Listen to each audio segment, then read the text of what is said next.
November 23rd, 6:30 in the morning. Last night I dreamed that Barbara Price was lying on top of me in bed, shrieking in my face. Her jaw opened so wide I thought it was broken.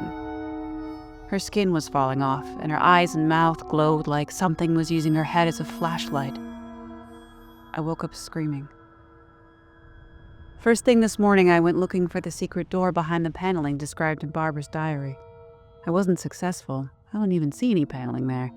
But I did find a locked room upstairs that I hadn't noticed yesterday. I've been trying to find the keys but haven't been successful there either. I can't shake off the feeling that something's waiting for me around every corner. So I went back to the trunk of letters to see what other stories there might be that can either distract me or at least give me different nightmares. Somewhere in the middle of it all, I found a collection of papers and a Bible bound together with a dried-out thorny vine that cut me when I pulled it off. So now I can sue for bodily injury. That's a joke, Mr. H. The papers include a flyer for a religious gathering by a group called the Branches of the Vine. It looks to be from the late 1800s. There are also a few old photographs of what appear to be members of some congregation performing a baptism in a lake. The aforementioned branches, I'm guessing. The Bible is an odd one. It's really just the New Testament, but not the New Testament I grew up with. This is the New Testament of Towell. Towell, I discovered, was Reverend John Towell, the founder and leader of the Branches of the Vine. His Bible contains a mixture of familiar and unfamiliar passages. There's an emphasis on the number 4, as it seems Towell believed himself to be an important addition to the standard Holy Trinity.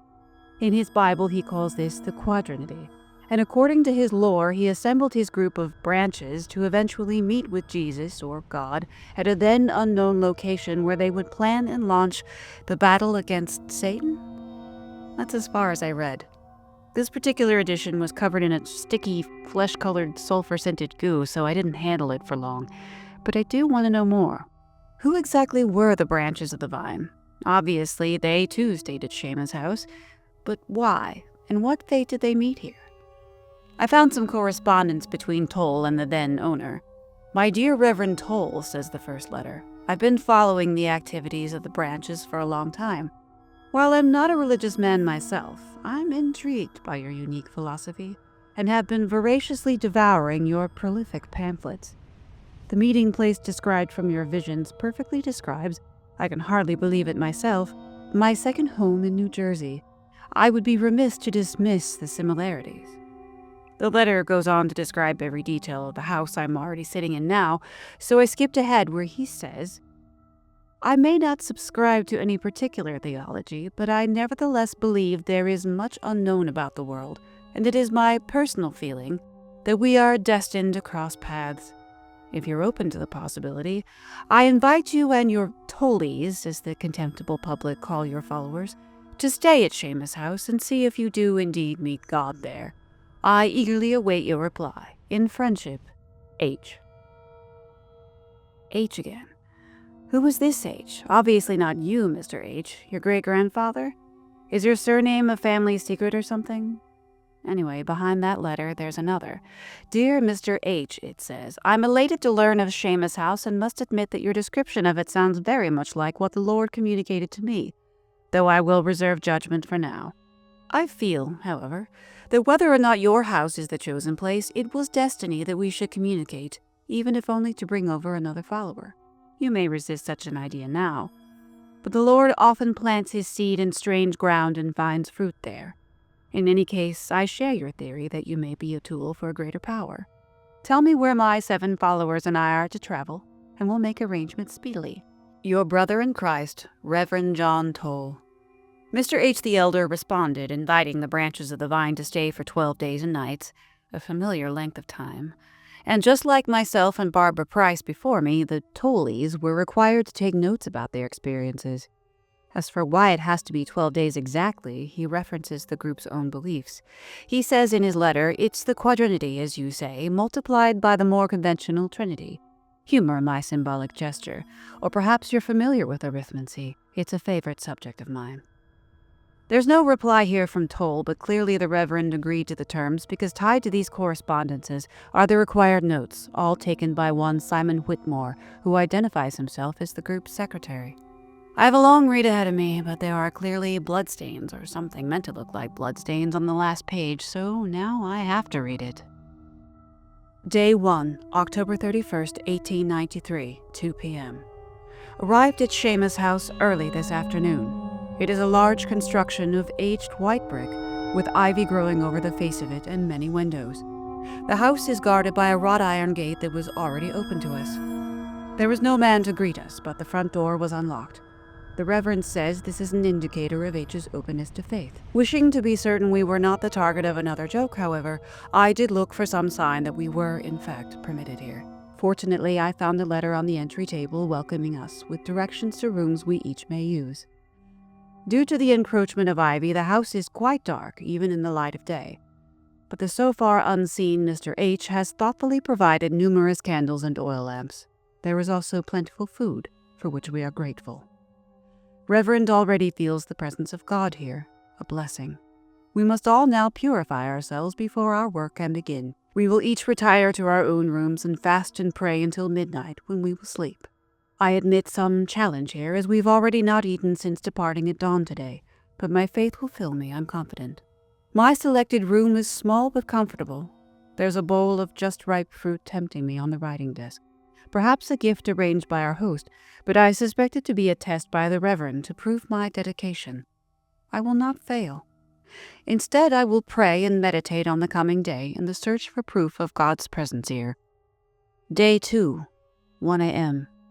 Already the first sign has been witnessed, though we can't say if it's holy or something other. A violent scream was heard in the night. No one can agree as to whether it was a woman or a man or some other creature. All 8 of us have been accounted for, and we were unable to find any other person in the house. I thought it might be a coyote in the woods, and the Reverend agrees but has also put forward the theory of a collective dream. He reminds us that group visions are one of the 4 signs of the coming of the great I Am. We should not be so quick to skepticism that we miss God's call to arms. 7 a.m. Sarah left us.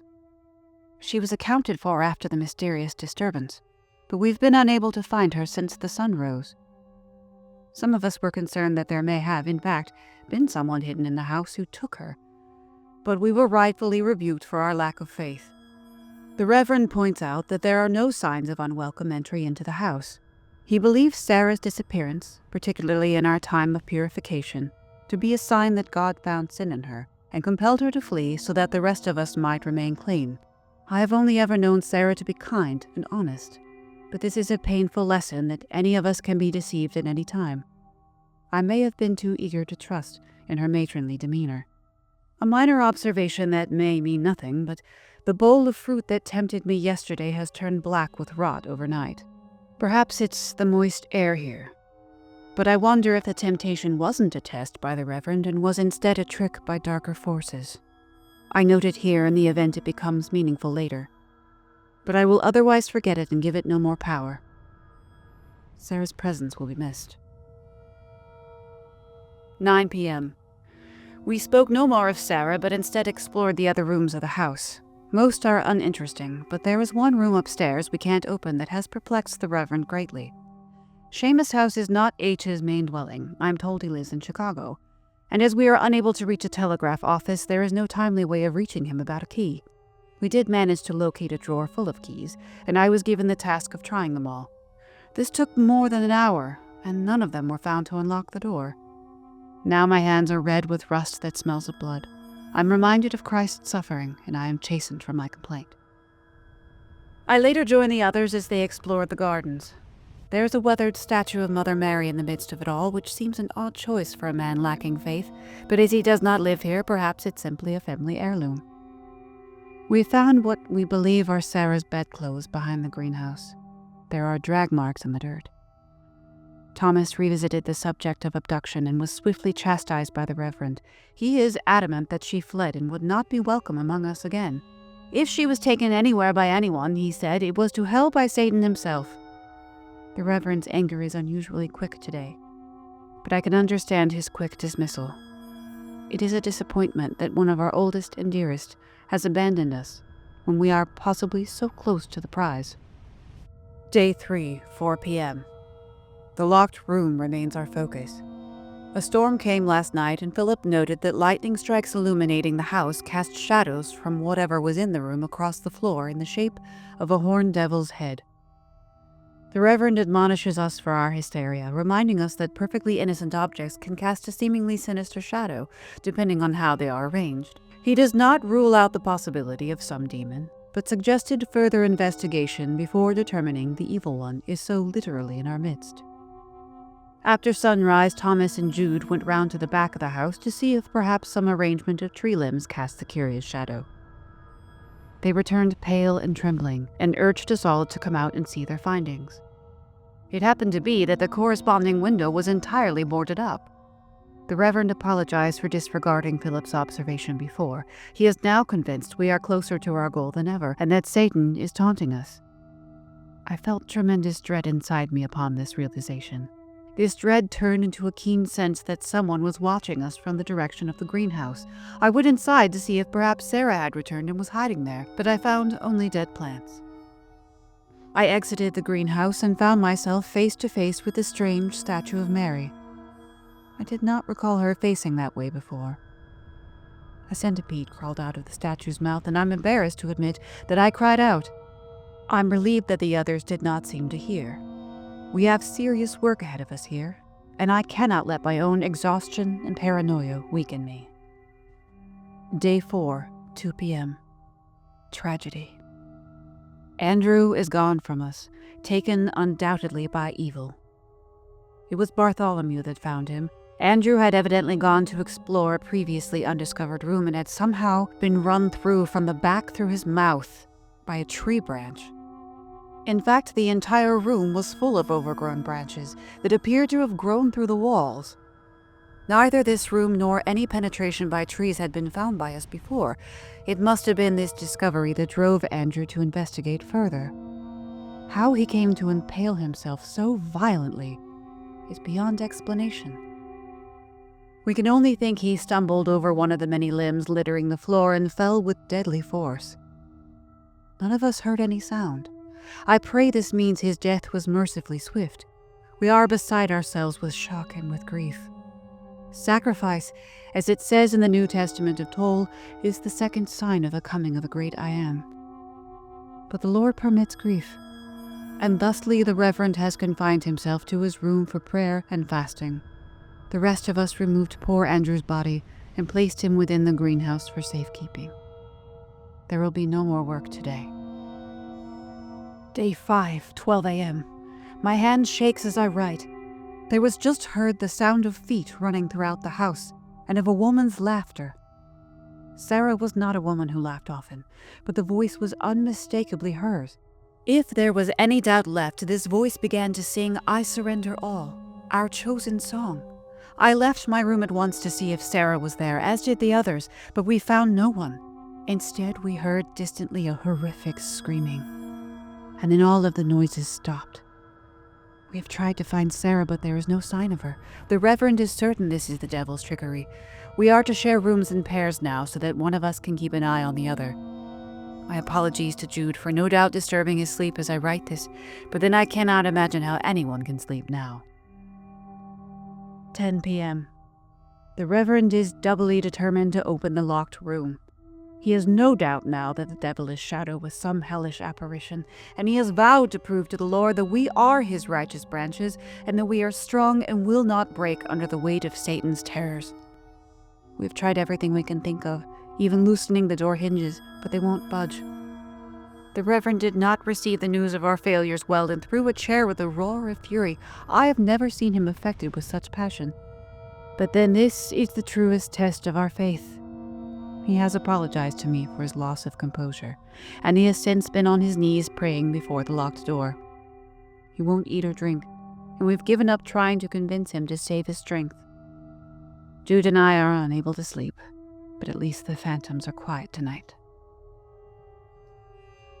Day 6, 4 a.m. Sarah is dead. We found her in the drawing room that has served as our chapel, completely unclothed and dancing lewdly, performing profane acts with a Bible.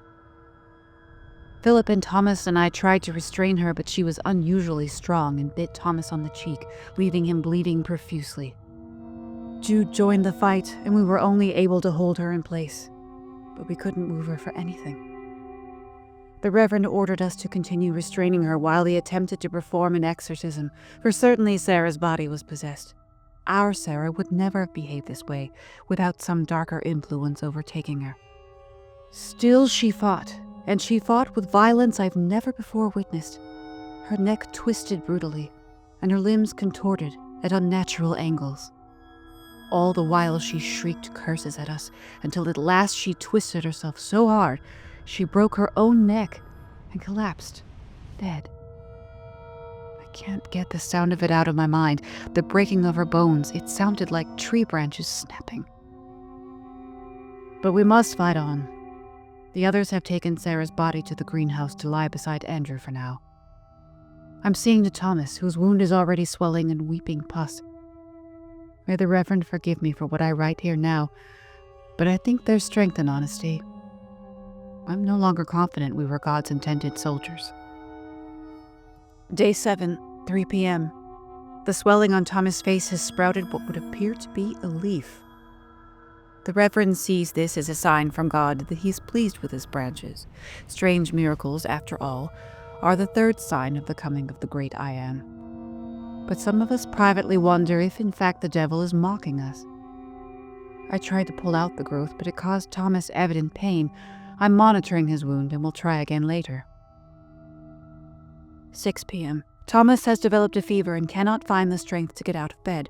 I asked the Reverend if a few of us might leave the house to find a doctor, but he still believes Thomas' injury is a sign from God, that the fever is the power of God forcing Thomas to sweat out his sins.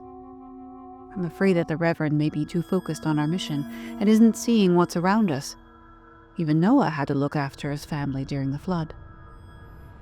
10 p.m. Thomas is rapidly declining. Jude attempted to slip away for a doctor without the Reverend noticing, but was unsuccessful. The Reverend threatened him with a gun no one knew he possessed. Jude quickly acquiesced, and then the Reverend told us that we should be creating the weapons for the battle ahead. We are to find any wood we can around the house and use it to make as many crosses as we can. Day 8, 12 a.m. We are exhausted. Our hands are bleeding from this task of cross-making. We found a storage room by the kitchen and have it filled with them. I want to trust the Reverend, but I confess I wonder if some darker force has taken hold of him. His drive has become an obsession. We are no longer his brethren, but tools to be used for an end he's lost sight of. At least we're allowed sleep now. 6 p.m. Thomas breathed his last, and may his soul find rest. He woke in a horrible fright, begging for mercy from some specter we couldn't see.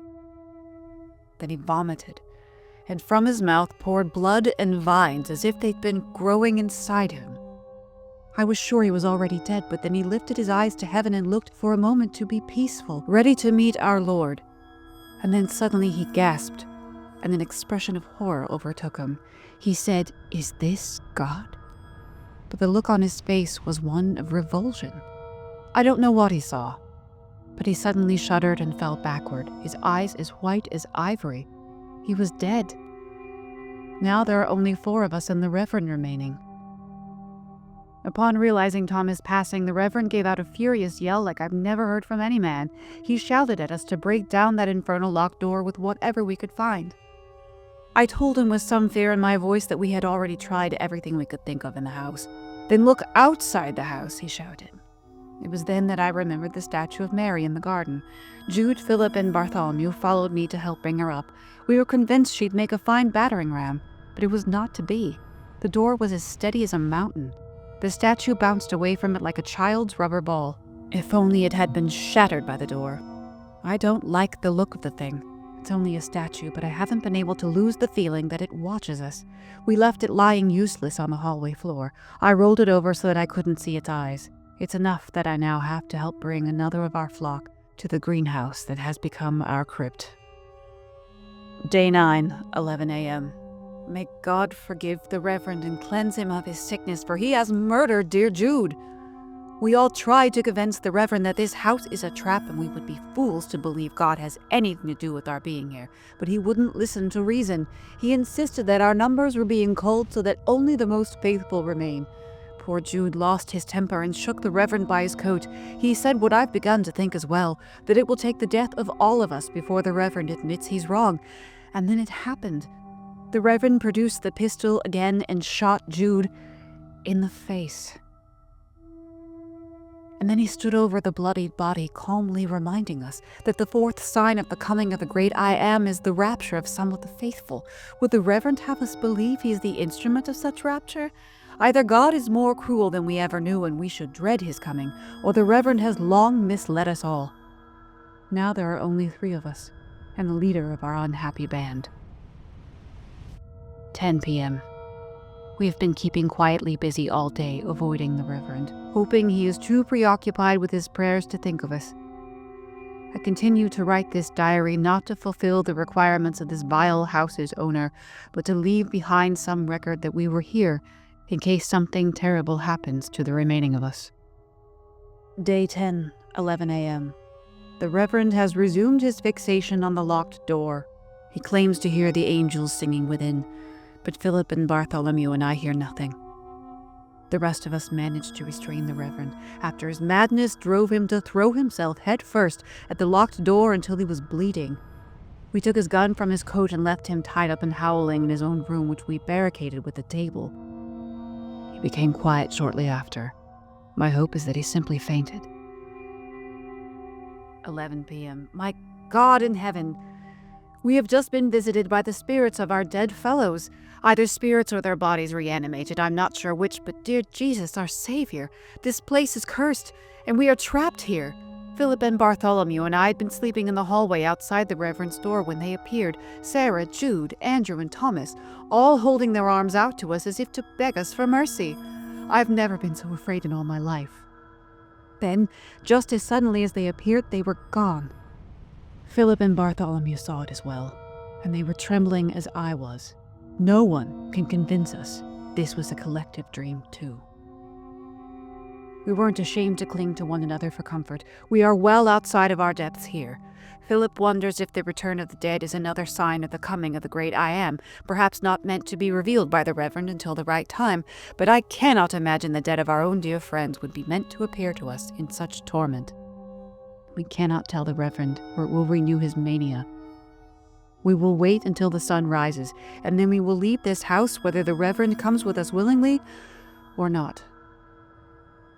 Day 11, 10 a.m. We released the Reverend. He was calm and rational with no memory of what had happened the day before, and, fortunately, no awareness of our unfortunate visitors in the night. We told him that the Lord had visited each of us in a vision, a lie, I confess, and had told us that we needed to leave the house, that it had been found unsuitable for a meeting place. He seemed to accept this story and quietly accompanied us. But then we made the mistake of visiting the greenhouse one last time to say goodbye to the bodies of our friends. There we saw the 4 of them, wrapped like butterfly cocoons in vines and branches, so that only fragments of them could be seen. It simply wasn't possible for so much growth to have overtaken all of them since Jude was placed there.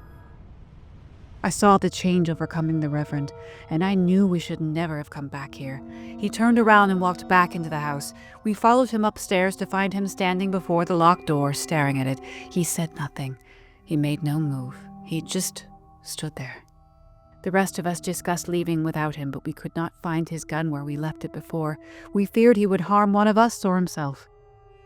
I said we should leave regardless, that the Reverend was past our help now. But I was overruled, and I could not leave my brothers alone with the Reverend so afflicted inside this evil house. I'm afraid this house will become my grave. Day 12, 1 a.m. These may be the last words I write. I am in hell, or this house was built atop hell. What in heaven's name have we done by coming here? What evil have we fed? I have very little time to finish these notes, but they must be written, or else some other innocent soul may be lured here and will never know what became of us. Did H know? Was he part of this?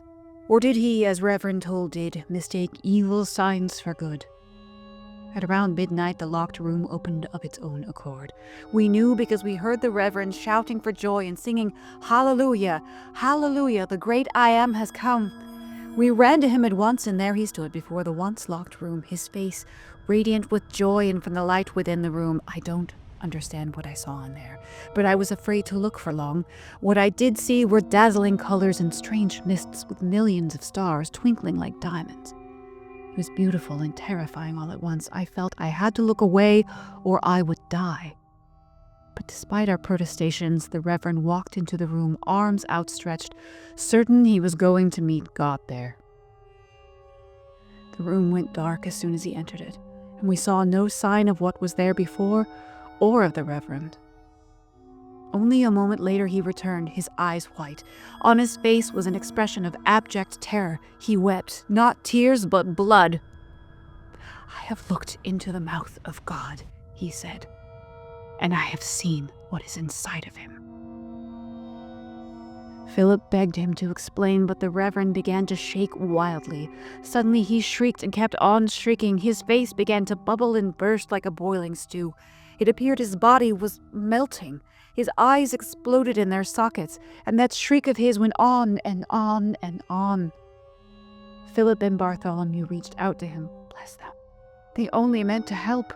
But as soon as they touched him, they too began to melt. The three men were fused into one, with three screaming, boiling faces, all howling in unison.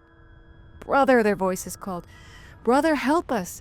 They reached out with many arms to touch me too, but I had seen what became of them, and I knew I couldn't help them. They looked like one gnarled tree with twisted flesh branches burning in the fires of hell.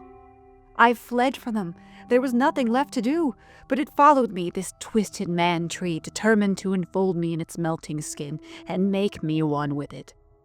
I remembered the storage room in which we had stowed our obsessively ordered crosses. If there was any place to lead this abomination, it was a room of sacred objects made by the bleeding hands of the holy. I ran to the storage room and hid myself behind the door like a child playing a game. The creature followed me, searching the room for me, its unholy flesh burning in contact with the crucifixes. I used its moment of burning agony to leap from behind the door and escape the room, shutting the door closed and nailing it in place. I wanted to flee this house, but I know I can't. I have to stay here until I know the thing is dead, or until someone, anyone, comes. I have to be sure no one falls victim to what I've trapped here, but I suspect I will not be allowed to live long enough to warn anyone. And that is why I must complete this journal. I have only just realized that the statue of Mary was not where we left it upstairs the other day. I suppose the Reverend could have moved it. Maybe it doesn't matter, but I feel, as I write this, the sensation of being watched again. I fear the meaning of it, that this is the end, not simply of me, but of all things. November 23rd, 2024, 11:30 in the morning. That's twice now that the statue of Mary has been mentioned, and the room with the crosses too. I'm not saying I believe any of this, but the paper, the ink, the other ephemera, seems pretty authentic. It's certainly consistent. Unless I'm being set up for some kind of prank show. Mr. H's lawyer could turn up any minute now with some waivers for me to sign, and then it'll all be cleared up. It's too silly to be anything else. Or at least it's too silly to be a haunted, possessed house. I heard something scraping against the window just now. I was gonna have a heart attack. Normally you tell yourself that's just tree limbs against the glass, but for a second I was actually worried it was the trees. The only thing worse would have been a statue of Mary, which I haven't found yet. Not that I'm feeling up to looking for it today. I'm not feeling up to looking for anything, to be honest. It's looking for things that seems to have gotten everyone before me into trouble. So far, apart from some bad dreams, it's been calm here. Which is why I'm sticking it out. It's not real and I'm not letting you win, Mr. H. If you're really selling this house, I will be the one to buy it, and I'll live here forever just to spite you.